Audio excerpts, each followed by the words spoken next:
You know, in every single prayer we do, there's this moment of profound stillness, a quiet conversation that really ties the whole thing together. Today, we're doing a deep dive into the fiqh, the actual rules and wisdom behind this powerful moment, the Tashahhud. So what's the big secret here? Well, it's way more than just a pause. It's a formal testimony, it's a greeting to the Prophet, peace be upon him, and it's a direct link to the divine.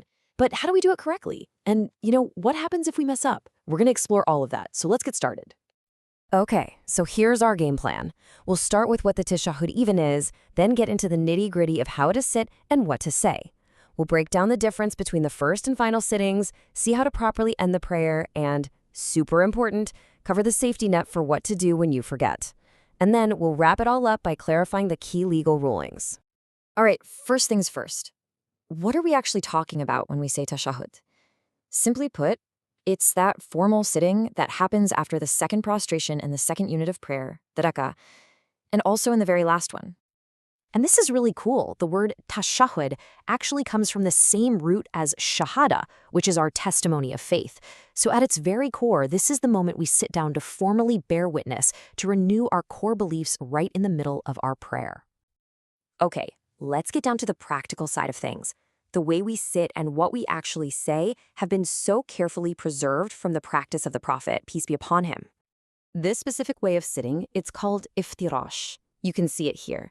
You're sitting on your left foot, while your right foot stays upright with your toes pointing towards the qibla. And your hands just rest nice and easy on your thighs. This is the Sunnah method, passed down to us by companions like Aisha and Wail ibn Hajar. So what are the words we say? Well, this right here is the famous Tashahhud of Abdullah ibn Mas'ud. And get this, he said the Prophet taught it to him with the same care he'd use for a chapter of the Qur'an. That's how important it is. It means all greetings, prayers, and good things are for Allah. Peace be upon you, O Prophet, and the mercy of Allah and his blessings. Peace be upon us and upon the righteous servants of Allah. And it wraps up with that powerful testimony. I bear witness that there is no God but Allah, and I bear witness that Muhammad is his servant and messenger. Okay, so here's where it gets a little more detailed. In prayers that have more than 2 units, like Dhuhr, Asr, Maghrib, or Isha, we actually sit for Tashahhud twice. And this is super important. They don't carry the same weight, legally speaking. And this table really breaks it down perfectly. This is the core difference you need to know. The first sitting is what's called a wajib, or obligatory. You say the Tashahhud, and then you stand right back up. But the final sitting, that's a fard, a pillar of the prayer. And if you miss a pillar, the whole prayer is invalid. In this final sitting, you recite the Tashahhud, you send prayers on the Prophet, and you get to make your own personal supplications. So that final Tashahhud isn't quite the end. Let's look at what comes next to wrap up the prayer. It's a beautiful sequence of events. So here's the flow of things. First, you send prayers upon the Prophet, the salawat, which is a highly recommended sunnah. Then, you have this amazing opportunity to make personal da'ah, to ask Allah for anything you want. And finally, you close it out with the taslim, the final greeting of peace. The prayer officially ends when you say, Assalamu alaikum wa rahmatullah, peace and mercy of Allah be upon you, first turning your head to the right and then again to the left. And the sunnah is to really turn your head, so much so that someone behind you could see your cheek. That's the practice we have from the narrations.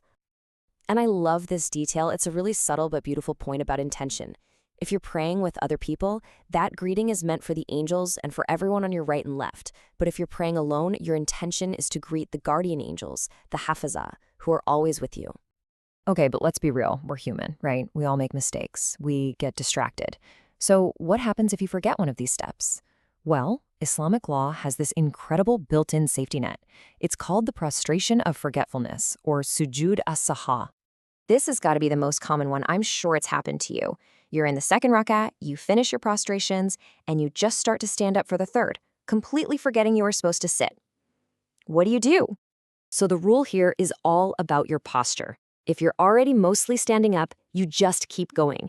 Don't go back down. See, you've missed something that's wajib or obligatory, but it's not a pillar. So you simply continue your prayer, and then right before you say the final taslim, you perform 2 extra prostrations to make up for it. Easy. All right, but what about the really big mistake?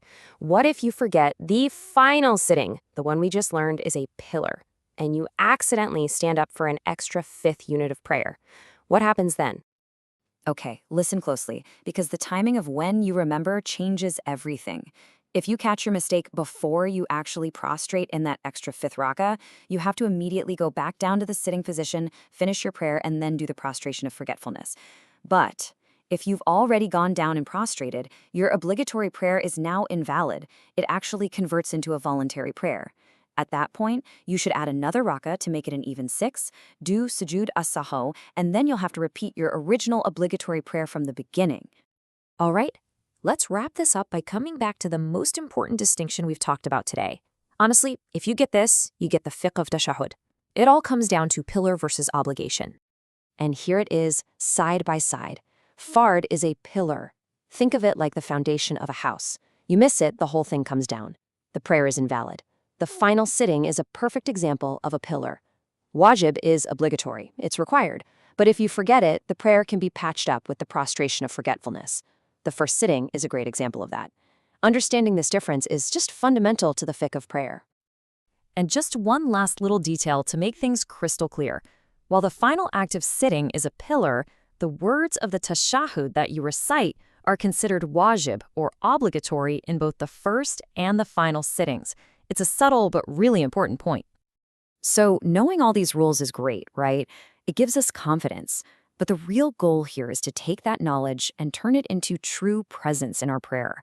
When you really think about it, that you are bearing witness, sending greetings, and speaking directly to your Creator, how can that change the quality of your connection in these precious silent moments?